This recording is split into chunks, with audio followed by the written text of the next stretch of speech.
দেখেন, সাধারণত আমরা যে কাজটা করছি, আমরা আপনাকে বলছি আপনি ভোকাবুলারি মুখস্থ করবেন, কিন্তু ইন আ ডিফারেন্ট ওয়ে, এবং শিখবেন যে মূলত ট্রিক্সের মাধ্যমে শিখবেন। কিভাবে শিখবেন? দেখেন, আমরা বলছি সাধারণত রুট ওয়ার্ড, প্রিফিক্স, সাফিক্স কিংবা অ্যাফেক্সেশন, এই জিনিসগুলো নিয়ে ইজিলি আপনি শব্দার্থ মুখস্থ করতে পারবেন, এটা বাংলা এবং ইংরেজিতে।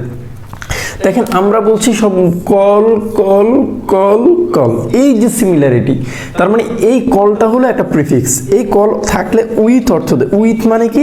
সাথে অর্থ দেয়, কিংবা কি অর্থ দেয় এটা নাও বুঝতে পারেন। দেখেন, শব্দে লক থাকলে কথা অর্থ দেয়, কলোকিয়ালিজম। তার মানে এই লক নিয়ে একটা ভিডিও বানাবো। মূলত আমি যে ভিডিও সিরিয়ালটা করছি, এখানে পুরো ডিকশনারির যে ব্যাপারটা, পুরো অভিধানটাকে এখানে কাস্টমাইজ করা লাগছে। এখন কথা হলো, তাহলে আপনি এই সিরিয়ালে আমি এ নিয়ে ভিডিও বানিয়েছি, বি সিরিয়ালে ভিডিও বানিয়েছি, এখন সি সিরিয়াল শুরু করেছি। তার মানে এই যে সিতে এসে আমরা সি একটা প্রিফিক্স পাইছি, আবার এই এল সিরিয়ালে গিয়ে আমরা মূলত এই লক নিয়ে কথা বলবো, এল সিরিয়ালে গিয়ে আমরা লেক্ট নিয়ে কথা বলবো, এল সিরিয়ালে গিয়ে আমরা লেট নিয়ে কথা বলবো। তার মানে এখন এমন একটা পর্যায়ে এসে ভিডিও দাঁড়িয়েছে যে আপনাকে আগে পরে ভিডিওগুলো দেখলে ইজিলি বুঝতে সহজ হবে, ইজিলি বোঝা যাবে যে আপনি কিভাবে দেখবেন। আচ্ছা, এখন আসি তাহলে কল প্রিফিক্স ধরেই নিয়েছে উইথ অর্থ দিবে, লক থাকলে কথা অর্থ দিবে, কিন্তু অভিধানে আমাকে এটার অর্থ বলা হয়েছে কলোকুইক, মানে বলা হয়েছে কথাবার্তা। তার মানে আমি যদি কথাবার্তা অর্থ ধরি, তার মানে আমি মূলত এখানে রুটের উপর ভিত্তি করে আমার অর্থ নির্বাচন করেছি। মূলত এই কল যে প্রিফিক্স, এটা আমার কোনো কাজে লাগে নাই। ঠিক তেমনি ল্যাক্ট, এই ল্যাক্ট বললে ইংরেজিতে একটা শব্দ লেখা যায় লেকচার।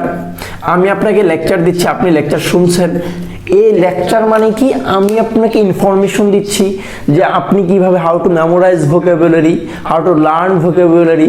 এই যে লেক্ট, এই লেক্ট থেকে লেকচার, লেক্ট থেকে কালেকশন, ঠিক এইভাবে কালেকশন অর্থ যদিও আমরা সংগ্রহ লিখলাম, কিন্তু এর সাথে ইনফরমেশনের একটা ব্যাপার আছে। এই লেট থেকে আরেকটা শব্দ হয় লেটার পরবর্তী সময়ে। তার মানে এই লেট মানে হলো ক্রমানুসারে সাজানো।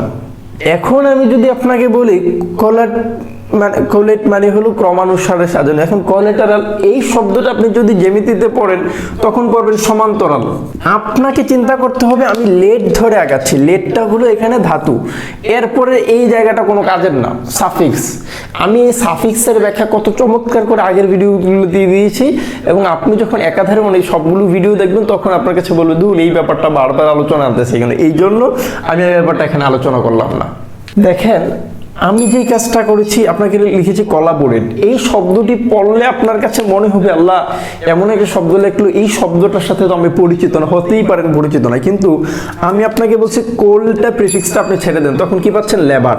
এই লেবার বললে আপনি বলবেন পরিশ্রম, কিংবা শ্রমিককে বুঝবেন, শ্রমকে বুঝবেন। তার মানে এই কোল থাকলে আমরা বলছি কি অর্থ দিবে? উইথ অর্থ দিবে। তার মানে লেবার যখন আপনার সাথে থাকে, তার মানে আপনার জন্য সাপোর্ট হয়, তখন এর অর্থ হয় সহযোগী।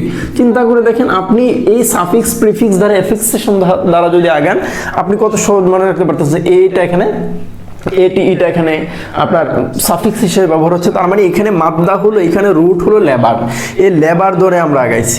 এবার আসি কোল আবার উইথ, কোল আবার উইথ। দেখেন, কলিউশন, কলিউশন শব্দটির অর্থ হয় তখন গোপন চুক্তি।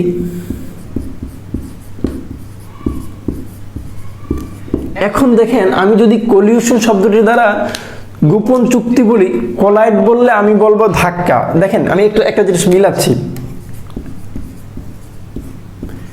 এই যে ধাক্কা বললাম, আবার দেখেন কলিউড বললে আমি বলবো আতাত। অর্থাৎ এই যে কথাটা, এই যে লিউড কিংবা লাইট, এই যে দুইটা ধাতু আমি একসাথে দেখাচ্ছি এখানে, এই দুইটা ধাতু মূলত কাছাকাছি, এবং একই ধাতু থেকে কলিউড কিংবা কলাইড, ধাক্কা, গোপন চুক্তি, আতাত, এইগুলা কাছাকাছি। অর্থাৎ আপনাকে বা আমি ধরেন কিছু জায়গায় ধাতু মিলাইতে পারিনি কিংবা অর্থ পারিনি, অর্থাৎ আমাকে শব্দ বলছে, কিছু শব্দ এমন হতে পারে যে শব্দগুলি ধাতু না জানা থাকার কারণে, এটাকে বাংলা ভাষায় একটা শব্দ আছে অজ্ঞাতমূলক ধাতু। যে বাংলা ভাষাতে এমন কিছু শব্দ আছে যেমন ভিক্ষা, মেঘে খায়, এই যে মান ধাতুটা, এটা হিন্দি ধাতু থেকে এসেছে। আবার হের, ওই দুয়ারে দাঁড়িয়ে, কি এগুলি বাংলা ব্যাকরণে আছে।